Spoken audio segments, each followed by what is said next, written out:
que es lo que tú ya has intentado conseguir, que esté limitado dentro de la altura que quieres conseguir libre, pues que la unión no te vaya a fastidiar lo que tú has conseguido con los perfiles, ¿no? O sea, que reduzcas la unión y que los tornillos quepan. Estos son consejos que tenéis que tener más o menos claros. En la estructura aquella del geriátrico era primordial saber dónde cortar las piezas, porque habían escaleras trabajando en 2 dimensiones, o sea, que volaban un montón de metros y que al final traer una pieza de esas dimensiones ya montada de taller, ostras, en obra. Uy.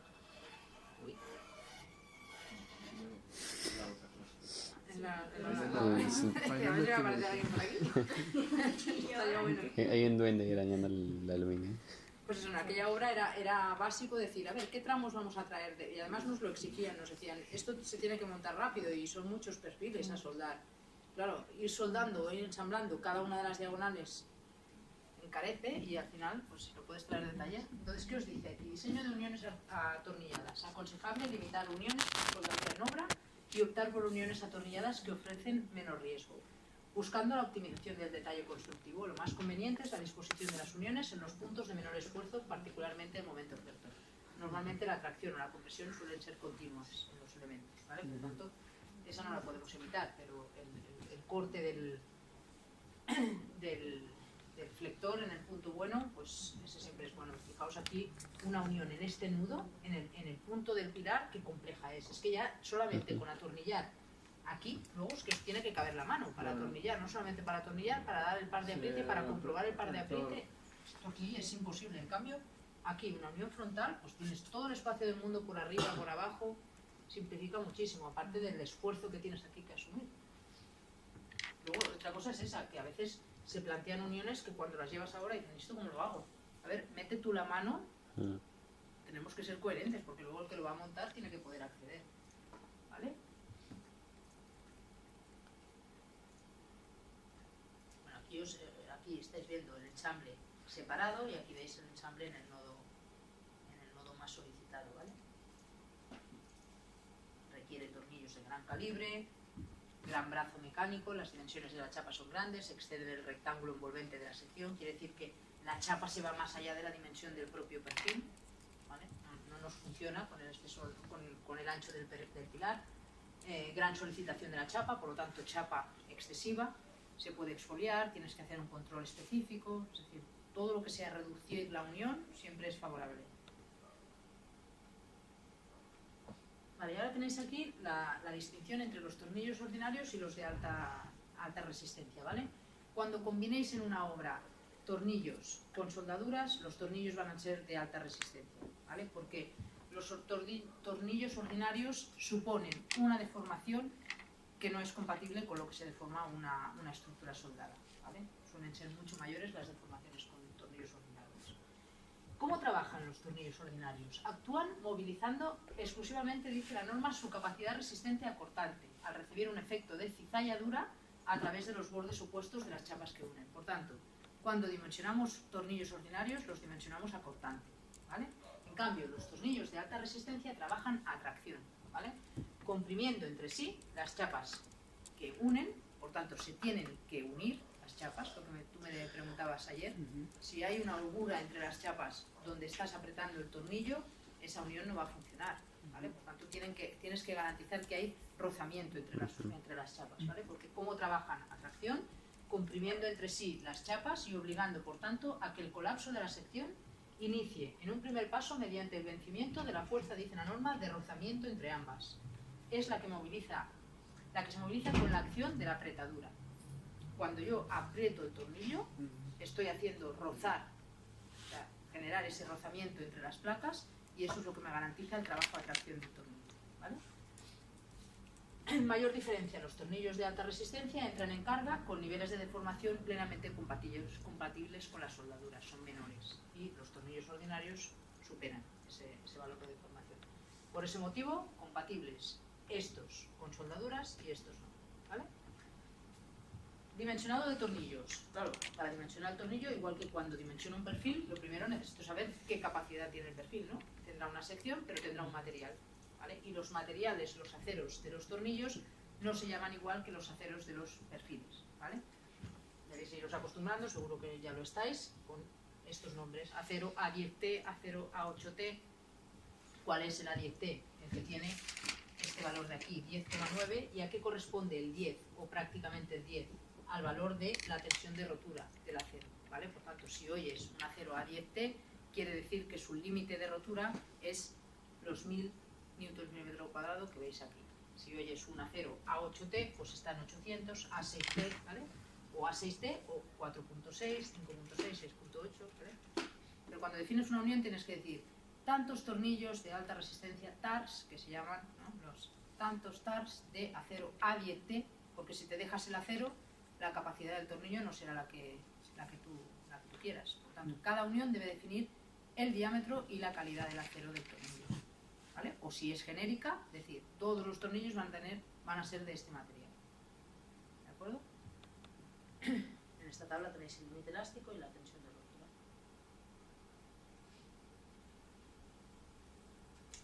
Vale, y ahora, ¿qué resistencia tienen los tornillos? Habrá una resistencia al aplastamiento, una resistencia bueno, iréis viendo todas las capacidades que podemos comprobar del tornillo en función de cómo trabaje, ¿de acuerdo? Aquí, ¿qué tenemos? La resistencia cortante de un tornillo sin pretensar, ¿vale? De un tornillo ordinario sin pretensar. ¿Qué debemos comprobar? Realizar 3 comprobaciones. Que la resistencia acortante de la espiga del tornillo sea la buena. Comprobar la resistencia al aplastamiento de las chapas del agujero. Claro, ¿qué pasa? Que cuando yo coloco un tornillo en una unión, si yo esta placa la estoy dimensionando con unos tornillos y están sometidos a cortantes los tornillos, aquí yo voy a colocar un tornillo, ¿no?, que va a llegar a tocar los bordes del agujero. Primero, ¿qué me puede fallar? Que la capacidad cortante del propio tornillo sea insuficiente. No puede pasar, eso lo debo comprobar. Pero luego, ¿qué más me puede pasar? Que este cortante de aquí me aplaste esta chapa de aquí. Esta chapa que está en contacto con el tornillo. Por lo tanto, esa comprobación también la debo hacer. El aplastamiento de las paredes del agujero. Es decir, que no se aplaste la chapa en el punto de incidencia del tornillo cuando entra en carga, ¿vale? Y luego la resistencia al desgarro, que le llaman el arma. Ahora veréis las comprobaciones que son. Cortante de agotamiento de la espiga del tornillo. ¿Qué me hace hacer? Área del tornillo, o sea, fijaos, la capacidad es igual al número, aquí tenéis, número de planos de corte. No es lo mismo unir 2 chapas que unir 3. ¿Vale? La capacidad del tornillo incrementa si tengo más chapas a unir. Por lo tanto, número de planos de corte es número de secciones de placa que uno, ¿vale? Si 1, 2 o 1, 3. 0,5 por FV, resistencia última del acero del tornillo, o 1000 o 800, el acero que yo haya decidido de antemano, ¿vale? A, el área de la caña del tornillo o el área resistente del tornillo según los planos de cortadura. Se encuentran en el vástago o en la parte roscada. Claro, ¿qué pasa? Que los tornillos tienen una parte que es sección completa y otra parte que está reducida porque se ha generado la rosca, ¿no? Pues aquí nos está definiendo un área y otra área, ¿vale? Debemos tener en cuenta este área cuál es a la hora de dimensionar. ¿Cuál es? ¿Puede explicarme lo que es el número de planos de corte? Sí. No lo entiendo muy bien. Tú puedes hacer una unión. Imagínate que necesitas unión este perfil con este de aquí, ¿vale? Con tornillos. Tú aquí puedes colocar o 2 o 3 chapas, ¿no? O más. Esta capacidad del tornillo será distinta en función de los planos o el número de chapas que tú tienes, ¿vale? Si tienes más chapas se incrementa la capacidad del tornillo, ¿vale? Entonces lo que te está diciendo aquí es que el número de planos de corte son el número de planos de corte que secciona el tornillo, ¿vale? Porque no se va a aplastar igual, por tanto el tornillo va a poder aguantar más si son 3 que si son 2, ¿vale? El hecho de que la unión sea más débil hace que la capacidad del tornillo pueda ser una u otra, ¿vale? ¿Alguna duda más? Solicitación al aplastamiento de las paredes del agujero, lo que os decía antes, que no se me aplaste esta sección de aquí.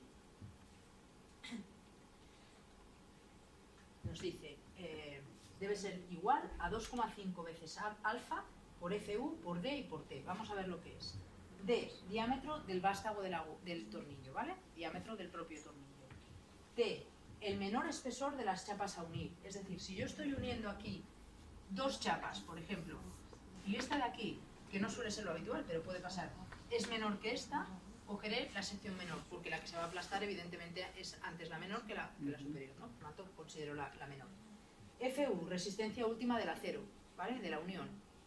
Y alfa, aquí hay que hacer un montón de comprobaciones, porque me dice el menor de los siguientes valores. ¿Y qué relaciona?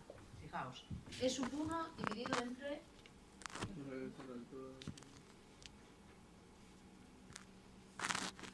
E sub 1 dividido entre 3 veces D sub 0. ¿Qué es D sub 0? El diámetro del agujero. No es lo mismo el diámetro del vástago, que es D, y el diámetro del agujero, que siempre es D sub 0, ¿vale? A veces tengo que considerar el diámetro del agujero. E sub 1, ¿qué es? E sub 1 es la distancia del eje del agujero al borde de la chapa. Del borde del agujero, del eje del agujero al borde de la chapa. ¿Pero en qué dirección? Según la dirección de la fuerza que se transmite, ¿vale? Porque claro, puede ser o esta distancia, o si la fuerza va en esta dirección, esta distancia, ¿vale? Lo lógico es que aquí intervenga en la distancia del trabajo, ¿vale? Me la está penalizando. Vale. P sub 1 entre 3 veces D sub 0. P sub 1, ¿qué es? P sub 1 es la distancia entre ejes de agujeros en esa misma dirección. Por tanto, P sub 1, si el trabajo es este de aquí, sería esta distancia de aquí. ¿Vale? Entonces, voy relacionando estas de aquí, menos un cuarto. FV, que es resistencia última.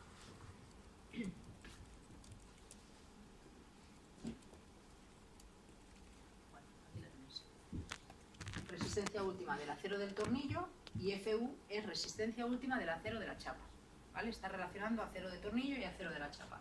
O bien 1. Cogeré para este valor de aquí el menor de estas comprobaciones de aquí. Aplicaré esta fórmula de aquí y sabré la capacidad que tiene la unión para que no se aplaste la chapa. Si al final yo viera que con el tornillo que he planteado, ¿vale?, esta chapa se me aplasta, quiere decir que este espesor de aquí deberá aumentar. ¿Vale? Es decir, si se me aplasta la chapa en la unión, si era de 10 milímetros, paso a 12 y vuelvo a comprobarla. ¿Vale? No nos podemos olvidar de esta porque la unión falla si la placa se aplasta. Solicitación de desgarro del alma, que sería la tercera comprobación que me hace hacer la norma. ¿Esto está como descentrado o soy yo? A lo que le dices zoom. ¿Perdón? A lo que le dices zoom para acercarte. Ah, vale. ¿Sabes lo que me pasa? Que cuando estoy metida ahí en la explicación, se me pasa como olvidar la operativa del menos más. Enfrascada allí y lo que normalmente hago aquí que me olvida una cosa. Vale, solicitación de desgarro del alma, fuerza que provoca la rotura de la sección más solicitada de las que contienen alineaciones de tornillos, considerando las resistencias a tracción o cortadura dependiendo de la forma de trabajo. La fuerza que provoca la rotura de la sección más solicitada en función del esfuerzo que tenga, ¿vale?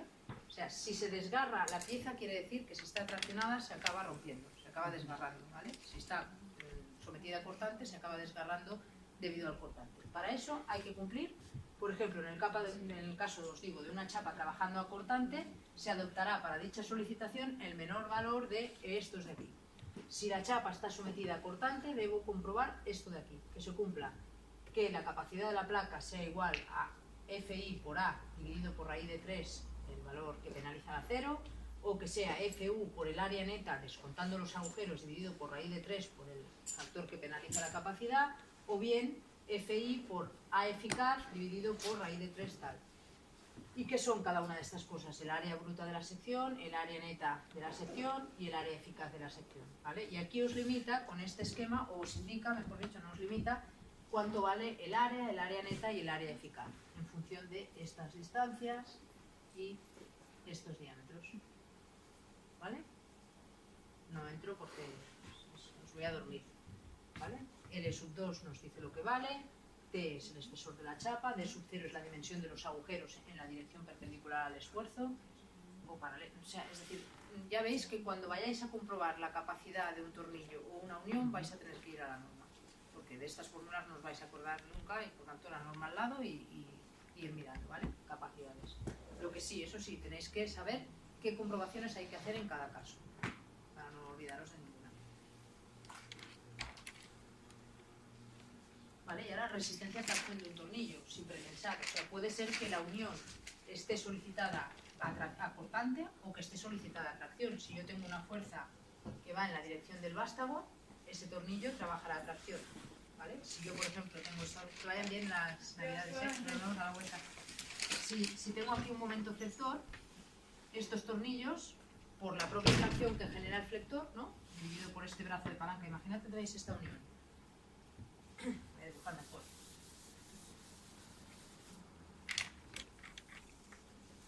Es decir, cuando yo voy a comprobar una unión atornillada, tengo que saber cómo están trabajando los tornillos. Y normalmente lo decido yo, cómo van a trabajar, ¿vale? Si me interesa que los tornillos, como yo decida, ¿vale? Un tornillo y otro tornillo. Si esta unión está solicitada por un momento flector de este tipo, tendré tracción en el tornillo superior y compresión en el inferior, ¿sí? Por lo tanto, este tornillo está trabajando a tracción. Si además hay un cortante, además este tornillo está solicitado a cortante, ¿vale? Por lo tanto, al final, este tornillo tendrá una resultante. ¿Sí? O sea, hay que saber qué esfuerzos solicitan a la unión para, al final, acabar comprobando las uniones de la manera que toque, ¿de acuerdo? Porque si no sabes cómo trabaja el tornillo, no sabes qué comprobación debes hacer, ¿no? Si en cambio yo tengo aquí una unión, por ejemplo, de un perfil articulado contra un pilar, donde yo aquí dispongo una chapa, ¿vale? Y aquí coloco dos tornillos y sé que esta unión solamente me va a asumir esfuerzo cortante porque no voy a transmitir flector, pues estos tornillos trabajan solamente a cortante. Pero ¿qué pasa? Que ojo, yo tengo aquí una excentricidad y esa excentricidad a la vez genera un momento flector que se traduce en un esfuerzo cortante en la otra dirección. ¿Me seguís? Es decir, si yo hago una unión de este tipo, este tornillo va a estar solicitado por este cortante, pero además va a tener una excentricidad que además generará un momento flector que, descompuesto en este brazo de palanca, me genera un cortante en la otra dirección. Por lo tanto, el cortante resultante que solicita a este tornillo será este valor. Ni este, sino este. ¿Vale? Por lo tanto, lo primero, a la hora de dimensionar la unión, dibujarla, ver cuál es el esfuerzo de solicitación, ver qué excentricidad se me genera con la propuesta que yo estoy haciendo y a partir de aquí buscar la resultante de esfuerzos. ¿Vale? No decir, la unión, o sea, este pilar con esta viga tiene un cortante de tantos tornillos. No, dibuja la unión, plantéala, mira qué excentricidad se te genera y a partir de aquí decide. ¿Vale? O puedes decidir que el cortante lo asume, por ejemplo, los tornillos y que la flexión de la chapa es la que asume el flector. Esta alternativa también vale. Entonces, el tornillo solamente trabaja a cortante. ¿Entendéis? Es decir, tenéis que tomar unas decisiones antes de comprobar la unión. Porque si no, la unión fallará. Alguien se tiene que llevar el esfuerzo. El esfuerzo no se asume solo. Por lo tanto, si hay una excentricidad, la flexión o la asume la chapa o la asume la unión. Pero si la asume la unión, resultante de fuerzas. ¿Vale? ¿Me seguís? Un poco en el... Vale, pues resistencia a tracción, ¿vale? Hemos visto la resistencia cortante del tornillo y el revestimiento y demás. Ahora vamos a ver la resistencia a tracción. Pues la resistencia a tracción es igual a 0,9 por FV por el área dividido por el factor este de aquí, siendo AS, nos dice, el área resistente a tracción. Es decir, si estoy considerando la parte roscada o la parte sin roscar, pues será el área equivalente. La resistencia de cálculo a punzonamiento de la cabeza del tornillo o la tuerca, igual que punzona una losa, por la carga de un pilar, que lo habréis visto en hormigón, ¿no? Pues puede punzonar la cabeza del tornillo, ¿vale? Por lo tanto, se puede provocar un fallo por punzonamiento. Esta es la comprobación que debo hacer, donde aquí interviene 0,6 por pi por d sub mt. D sub m es el menor valor de la distancia medida entre vértices y entre caras de la cabeza del tornillo o de la tuerca. Bueno, o sea, tienes que ir punto por punto y ver qué comprobación, qué distancias y qué demás, ¿vale? Solicitación combinada a tracción y cortante. Si yo tengo un tornillo solicitado a tracción y a cortante, debo hacer una comprobación combinada, que sería esta de aquí, ¿vale? Donde aquí tenéis lo que interviene y aquí, ¿vale? No entro más, si os parece, para no aburriros más de lo que os estoy aburriendo. ¿Descansamos un momento? Sí, por favor, ¿no? Y como las